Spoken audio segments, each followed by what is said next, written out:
विचार लो कि मृत्यु हो न मृत्यु से डरो कभी, मरो परंतु यूं मरो की याद जो करे सभी। हुई न ऐसी सुमृत्यु वृथा मरे वृथा जिए, मरा वही नहीं कि जो जिया हो अपने लिए। यही पशु प्रवृत्ति है कि आप ही सदा चरे, वही मनुष्य है कि जो मनुष्य के लिए मरे। ये उक्ति नेताजी सुभाष चंद्र बोस पर ठीक बैठती है।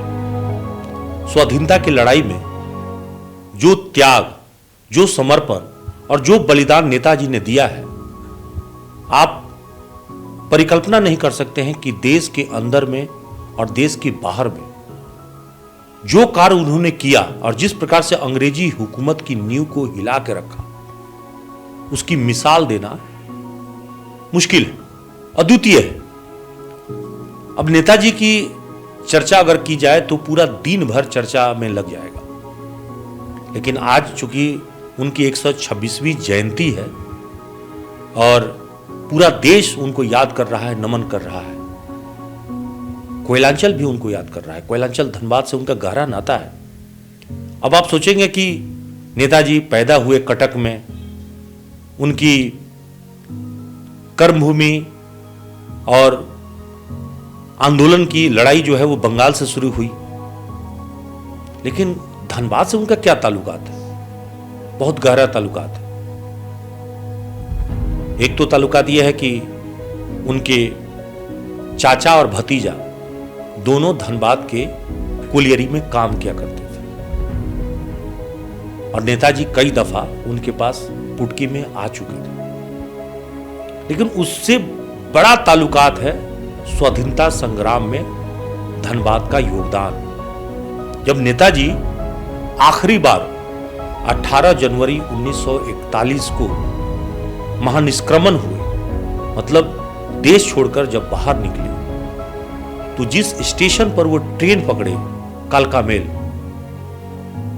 वो स्टेशन धनबाद में पड़ता है और धनबाद से करीब 45 किलोमीटर की दूरी पर है गोमो। वहीं पर उन्होंने अपनी आस्टिन कार के जरिए वहां पहुंचे और फिर एक इतिहास बन गया है।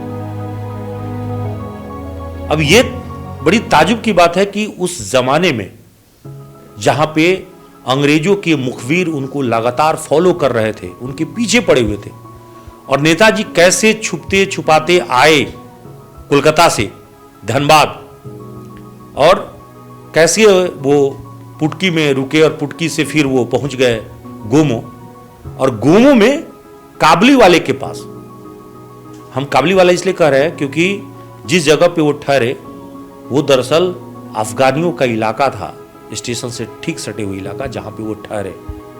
और कहा तो यह जाता है कि नेताजी आखिरी बार पठान के वेशभूषा बनाकर वहां से निकले और अंग्रेज पहचान नहीं पाए, चकमा खा गए, और फिर तो इतिहास बन गया। नेताजी यहां से निकले और देश से बाहर निकलने के बाद वो बर्मा होते हुए बताया जा रहा है कि जर्मनी पहुंचे। जर्मनी में हिटलर से मिले। आप सोचिए, हिटलर से हाथ मिलाने वाले वो पहले भारतीय थे जिन्होंने आज़ादी में उन्होंने सहयोग भी मांगा था, क्योंकि हिटलर अंग्रेजों का दुश्मन था और हम भी तब अंग्रेजों से ही लड़ रहे थे।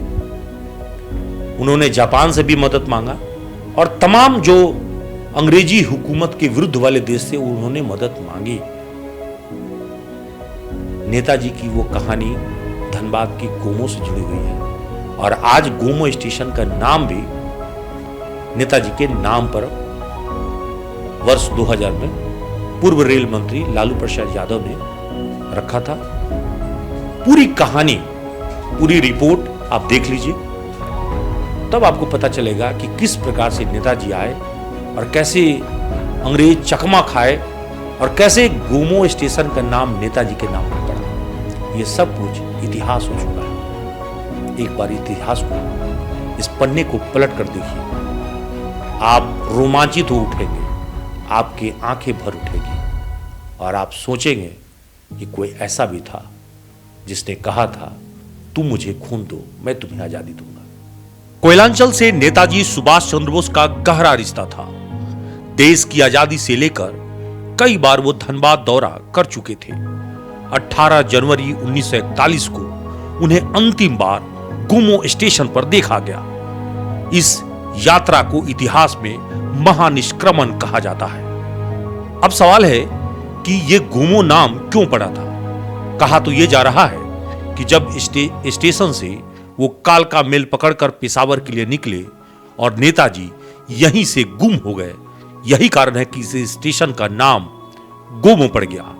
क्योंकि अंग्रेज जब पूछते पूछते यहां पहुंचे थे तो अधिकांश लोगों ने पूछा क्या हुआ, तो बताया गया कि नेताजी, बता दें कि निष्क्रमण के दौरान नेताजी सुभाष चंद्र बोस धनबाद के तोपचाची प्रखंड स्थित गुमो रेलवे स्टेशन पर 18 जनवरी को अपनी कार से कोलकाता से सड़क मार्ग के रास्ते गुमो पहुंचे थे। हालांकि पहले वे अपने भतीजे शिशिर बोस के यहां पुटकी में पहुंचे और फिर वहां से वे अपने मित्र शेख मोहम्मद अब्दुल्ला के यहां पहुंचे। शेख मोहम्मद अब्दुल्ला स्टेशन के ठीक बगल अब्दुल्ला कॉलोनी में रहते थे।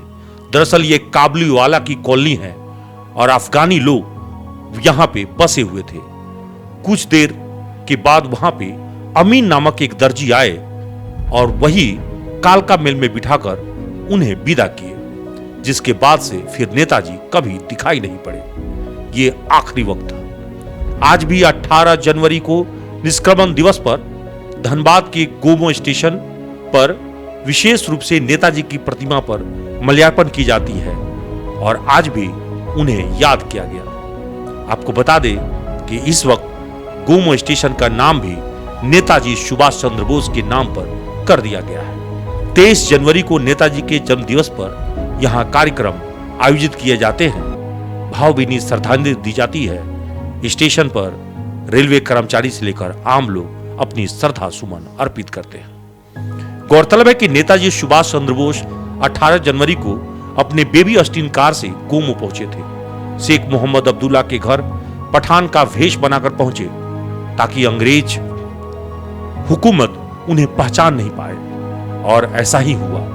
वे पठानी वेशभूषा में कालका मेल पकड़कर निकल भी गए और अंग्रेजों को मालूम ही नहीं पड़ा, और जब तक अंग्रेजों को पता लगता तब तक वो देश छोड़ चुके थे। शेख अब्दुल्ला और अमीन नामक दर्जी अब इस दुनिया में नहीं है, लेकिन उनका परिवार आज भी गुमो में रहकर गुजर बसर कर रहा है। शेख अब्दुल्ला के पोते शेख मोहम्मद हसीबुल्लाह बताते हैं कि उनके पिताजी बताया करते थे, नेताजी पठान का वेश बनाकर अंग्रेजों से छुपते हुए यहां पहुंचे थे और उनके दादा शेख मोहम्मद अब्दुल्ला के कहने पर अमीन दर्जी ने रेलवे स्टेशन के प्लेटफॉर्म नंबर 3 पर उन्हें रात्रि में 1 बजे कालका मेल में बैठाया था और उसके बाद नेताजी हमेशा हमेशा के लिए ओझल हो गए। स्थानीय लोगों का कहना है कि गुमो के लिए एक गौरव की बात है कि इतिहास का एक बड़ा हिस्सा गुमो से जुड़ा है।